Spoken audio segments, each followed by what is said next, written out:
जिस तरीके से घोसी विधानसभा की जनता ने मतदान किया है और देश को संदेश दिया है, आने वाले समय में ऐसे ही परिणाम होंगे जब किसान, बुनकर भाई और पीडीए मिलकर के सहयोग करेगा, मदद करेगा, तो परिणाम लोकसभा के 2024 के भी नए होंगे।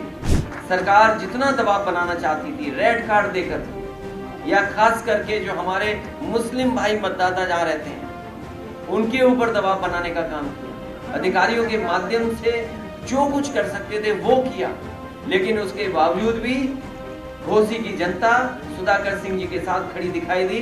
साइकिल चुनाव चिन्ह पर एक एक वोट डाल करके उन्होंने ऐतिहासिक परिणाम दिया। इस बार लड़ाई बड़ी है, 2024 की लोकतंत्र और संविधान बचाने की लड़ाई है। इसलिए हमारी पार्टी सबको साथ लेने के लिए तैयार है।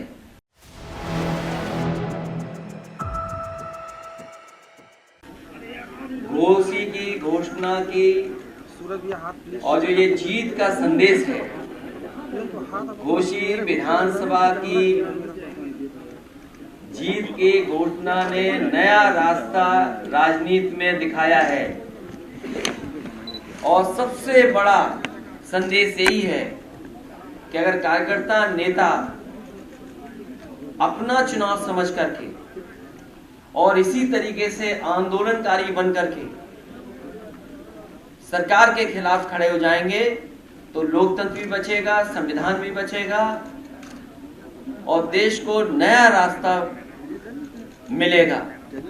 मुझे उम्मीद है कि जिस तरीके से घोसी विधानसभा की जनता ने मतदान किया है और देश को संदेश दिया है, आने वाले समय में ऐसे ही परिणाम होंगे जब किसान, बुनकर भाई और पीडीए मिलकर के सहयोग करेगा, मदद करेगा, तो परिणाम लोकसभा के 2024 के भी नए होंगे।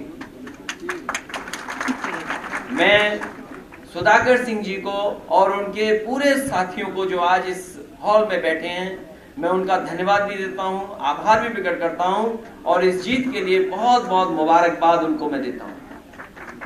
सरकार जितना दबाव बनाना चाहती थी रेड कार्ड देकर, या खास करके जो हमारे मुस्लिम भाई मतदाता जहाँ रहते हैं उनके ऊपर दबाव बनाने का काम किया, अधिकारियों के माध्यम से जो कुछ कर सकते थे वो किया, लेकिन उसके बावजूद भी घोसी की जनता सुधाकर सिंह जी के साथ खड़ी दिखाई दी। साइकिल चुनाव चिन्ह पर एक एक वोट डाल करके उन्होंने ऐतिहासिक परिणाम दिया।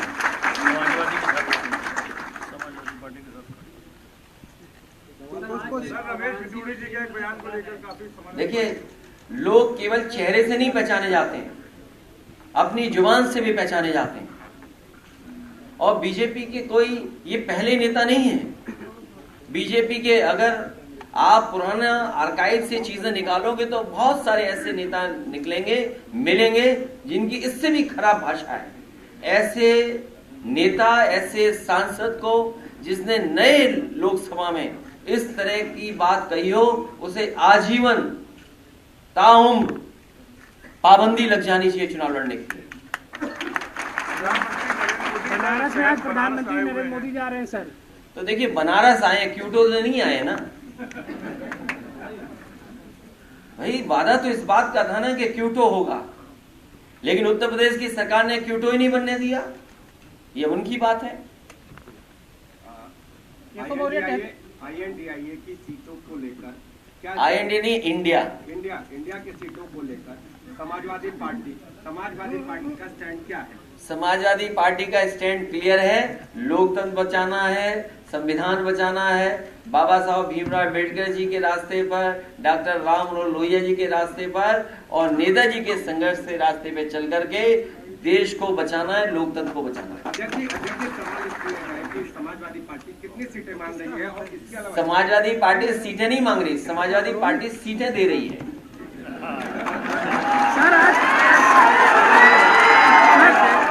सर एक देश एक चुनाव को लेकर आज बैठक हो रही है सर।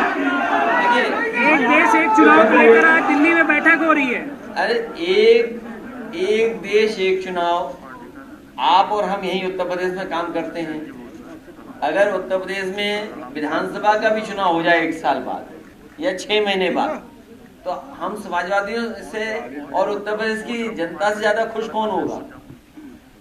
अध्यक्ष जी सवाल इसलिए हो रहा है कि कांग्रेस भी सीटें मांग रही है, तो मांगना तो अच्छी बात है, मांग रही है। तो हम और आप तय थोड़ी करेंगे, हमें और कांग्रेस या जो भी दल है उनको मिलकर के तय करना है।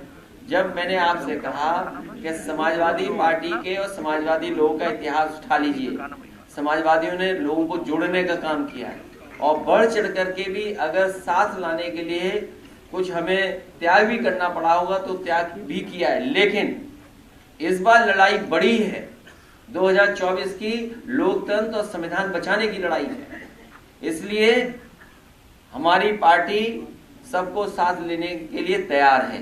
कल जिस तरह से उनका बयान आया था, बहुजन समाज पार्टी की तरफ से वो स्टैंड नहीं लिया गया जैसे उनको लेना चाहिए था। किसका? दानिश अली को। दानिश अली समाजवादी पार्टी के भी तो हैं। किस गलतफहमी में आप रिजल्ट नहीं पता वो कब का है रिजल्ट? एक सवाल और है, मध्य प्रदेश और राजस्थान में चुनाव होंगे, लड़ने क्या वहाँ समाजवादी पार्टी चुनाव लड़ेगी? समाजवादी पार्टी अपने संगठन के साथ बातचीत कर रही है, संगठन के लोग लगातार सुझाव दे रहे हैं। जहां पार्टी का संगठन है और पार्टी जो गठबंधन बना है बड़ा देश का, बातचीत कर करके ही आगे बढ़ेंगे। केशव मौर्य का कहना है कि एक घोषी जीत कर बहुत फूलने की जरूरत नहीं है, 2024 में पता चल जाएगा समाजवादी पार्टी को। ये कौन है भाई? केशव मौर्य जी ने बयान दिया था मीडिया से।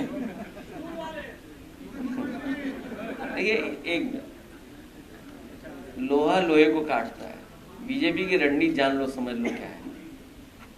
इसलिए बीजेपी पे सोचिए, उसी के बारे में तय करिए। यहाँ पर हार हुई है मुख्यमंत्री जी की, आप गलतफहमी मत रहिएगा। आप ऐड के हिसाब से सवाल मत पूछिए, ऐड ज्यादा हो जाएगा तो उसी से आकर सवाल पूछेंगे आपसे। ये हार हुई है मुख्यमंत्री और सरकार की, इसलिए उनको सरकार को स्वीकार करना चाहिए कि हार उनकी हुई है। सर, अमेठी में संजय गांधी अस्पताल का लाइसेंस रद्द कर दिया गया, वरुण गांधी उप मुख्यमंत्री को पत्र लिखे। अच्छा, जो अस्पताल चल भी रहे वहाँ इलाज मिल रहा है क्या? आप लोहिया में चले जाइए, क्या इलाज मिल रहा है? पीजीआई में कल मैं होकर के आया हूँ, क्या दुर्दशा है सोचिए आप। आज गरीब को इलाज नहीं मिल पा रहा है और ये सरकार बताए कि 10 साल में गरीब के लिए अगर कोई जिला अस्पताल बनाया हो तो बता दो। जो समाजवादियों ने एम्बुलेंस भी चलाई थी उसको भी बर्बाद कर दिया उन्होंने। अगर एक भी जिला अस्पताल बनाया हो जहां पर गरीब का इलाज हो रहा हो तो हमें सरकार बताए कि इस जिले में उन्होंने एक जिला अस्पताल बनाया है जहां पर गरीब को इलाज हो रहा है। और दुर्भाग्य तो ऐसा है कि बताइए, डेंगू के मरीज नहीं बचा पा रहे। ये सरकार मामूली बुखार से जो पीड़ित गरीब है उसको इलाज नहीं दिला पा रहे। कासगंज एटा की खबर मैंने पढ़ी और सुनने में आया है 30 से ज्यादा लोग केवल डेंगू से जान चली गई। ये जो लोग $1 ट्रिलियन, $5 ट्रिलियन इकोनॉमी की बात कर रहे हैं, G20 के लोगों को बुला रहे हैं, तो वो क्या ये कि हम बुखार से लोगों को नहीं बचा पा रहे हैं? और G20 वाले भी जान गए हैं कि घोसी उत्तर प्रदेश में मऊ में है। जी फॉर घोसी। सर, बनारस में अंतरराष्ट्रीय स्टेडियम बनने जा रहा है सर। ये समाजवादियों ने सुझाव दे दिया, उसी की वजह से बन रहा है स्टेडियम। आप सदन की कार्रवाई निकालिए।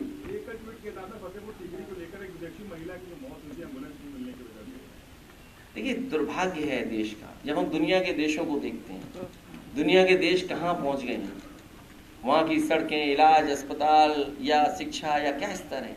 कोई विदेश का टूरिस्ट आ रहा है आपके देश में, आप G20 के आयोजन में इतना पैसा खर्च करवाएं। G20 जितनी जगह हुए हैं, सोचिए कितना पैसा खर्च हुआ होगा। और फ्रांस के अगर कोई टूरिस्ट आए और उसका पति अपनी पत्नी के बीमार होने पर एम्बुलेंस के लिए मांग करे, और आप G20 कर रहे हैं यहाँ पर। आप दुनिया के दूसरे देशों को दिखाना चाहते हो कि हम इतना ताकतवर देश बन गए और एक मामूली एम्बुलेंस नहीं दे पा रहे आप एक टूरिस्ट के इलाज के लिए।